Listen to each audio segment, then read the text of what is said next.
देख बेटा, वगर मारो तो कोई बेटो नहीं वे। ऐसी ऊंधी हामी बातें करके कुल को लजा रही है। माँ बाप की इज्जत नहीं है कि जाने का माँ यो ही सिखावे देखा।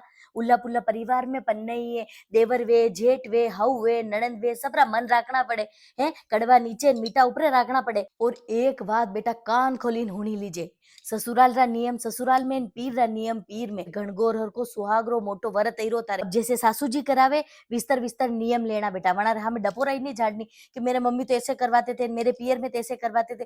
वनार मन में यूं वे माई सब जाने कही हाउ कही अदांगी है कही। और सुन, काले भैयो आएगा, ले इन सब सामान थारे। तार सासू जी ड्रेस भेजी, जेठानी भेजी, नरेंद्र भेजी ने थारे भेजी सब बेटा गठजोड़ बुटी को भेजी है। भाई आपने मुखर्जी चौक पे नहीं है, ये भी एक हरी कलर की पोशाक लीधी। लागे नहीं बटे कि अतरी सी दुकान में अतरी बढ़िया बढ़िया पोशाक भी भेज सके। सिल्वर न कॉपर न नॉर्मल न, बाप रे बाप देखी देखी मारो दिमाग खराब हो गयो। खणगोरे दिन सासू जी ने उठते ही नाई धोईन वणा ने सबने पगे लागी लागी ने कपड़ा सबने पकड़ाई दीजे। वाह, हाँ पसंद आवे ऐसा ही से। गठजोड़ बुटीक ना कपड़ा कभी पसंद नहीं आवे ऐसा वही सके कई।